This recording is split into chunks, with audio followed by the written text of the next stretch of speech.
does running actually change your body? Let's talk about that.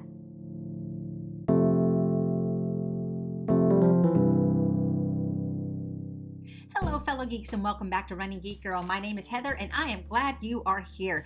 We're going to talk a little bit today about something that many people have asked about before. I've seen it all over the internet. I've had people ask me about it, and that is, how does running actually change your body? And a lot of people are looking for a runner's body when they become a runner. So let's start off just by defining that there is no such thing as a typical runner's body. Now, look at some of the most famous runners in the world, like Usain Bolt and Mo Farah. Okay, completely different bodies because you have different muscles needed to run fast, and you need different muscles developed to run efficiently over long distances. Or look at Tori Bowie and Paula Radcliffe.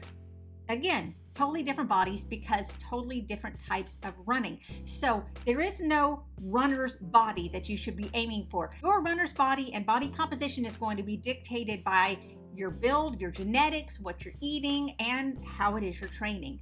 But we can talk about some of the things that are generally true for everyone that decides to pursue running as a sport. We're going to talk specifically about 5 different things that change as you become a runner. First, we're going to talk about some of the muscular changes that are in your body. Your muscle cells contain what are called mitochondria. Mitochondria, as we all know, is the powerhouse of the cell, but it also uses oxygen to produce energy within your muscles. The more you exercise, the more you run, the more mitochondria your body is going to produce. And therefore, the more small blood vessels are going to be formed in order to provide your muscles with more blood, and therefore more oxygen. Also, because your body will be making more mitochondria, they will also be making larger mitochondria, and that is going to help fuel your muscles more efficiently. But not just within your muscles, you may see a change in the outward appearance of your muscles as well. For example, more toned thighs, calves, and butt, which is great for looking good, not so great for trying to fit into skinny jeans. However, since you are not using things like your shoulders, your arms, and things like that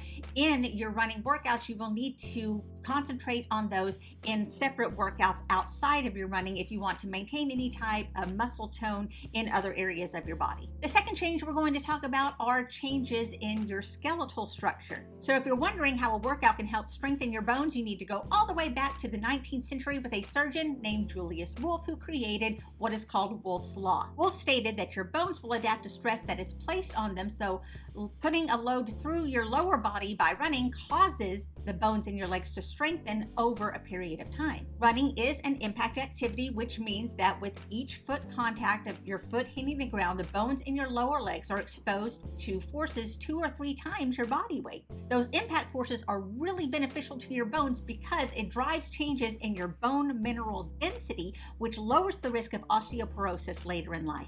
The third change in your body will be a change in metabolism. Now, you hear talk about metabolism all the time, so what is metabolism? Metabolism is the physical and chemical processes in the body that convert or use energy, like breathing, circulating blood, controlling your body temperature, contracting muscles, digesting food and nutrients.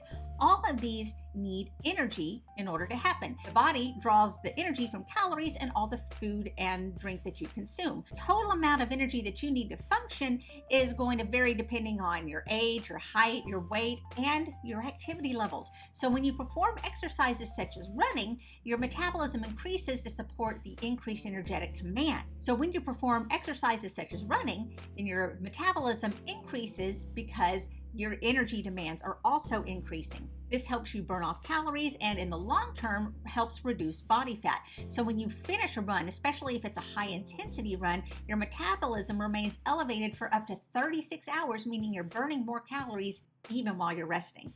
And let's be honest, if you've been on a long run, you know how hungry you can get afterwards. And beware a runner that is hangry. They are scary. So if you're trying to lose weight, then refueling after a run can be a little tricky because you don't want to replace all the calories that you just burned by reaching for a donut. And believe me, I really love donuts. You need to make sure that the food that you're refueling with fits into your weight loss plans. So whole grain carbs, lean proteins, beans, lentils, fruits, vegetables. Make sure that you have healthy snacks lined up and ready to eat right after your run so you don't even have to think about it. Also, if you are running just to lose weight, don't aim for perfection overnight. Get used to running first. Get your body into the habit of going out and going for a run. After a few weeks, then it's time to overhaul your diet, just one little step at a time. It's not really good just to try and change everything in one go.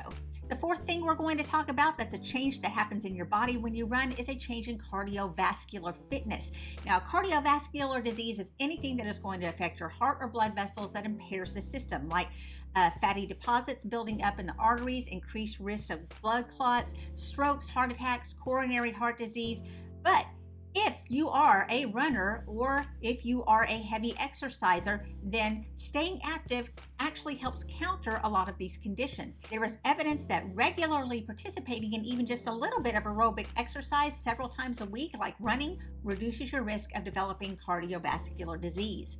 Exercise helps regulate your blood pressure, it improves your cardiac function, it burns excess energy, and it helps improve your insulin sensitivity, which all contribute to a lowered risk of hypertension, type 2 diabetes, and coronary heart disease. And the fifth change that happens in your body when you run is that it lowers the risk of other diseases.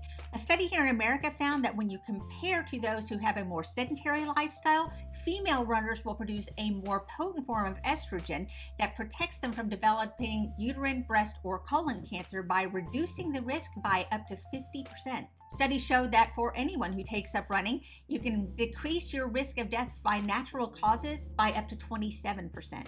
So if you want to live a longer and healthier life, then running can definitely help you out with that. So there are 5 big changes that happen in the body when you become a runner. Now, not only can running help your body, but it can help your mind as well. I'm going to have a link up here and down in the description to an entire video where I talk about a lot of the effects that running has on your mental health habits. So if you are interested in that, definitely check out that video. So the bottom line is there is no one form of exercise that's going to be absolutely perfect and the only one that you're ever going to need. But if you're looking for a strong body and an endorphin boost, then running is probably as close to perfect as you're going to get. If you are new to running, make sure you start small. Progress thoughtfully, listen to your body. Make sure you're cross-training for a little bit of balance, eat a nutritious diet, and remember that a runner's body is the body that you're in. So what do you think? Did you find this informative or helpful? Why don't you let me know down in the comments below.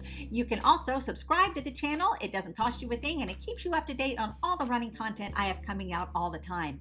You can also follow me on social media. All the links are down in the description. You can find me across all platforms under the name Running Geek Girl. If you would like to subscribe to the channel, you can smack my face right here.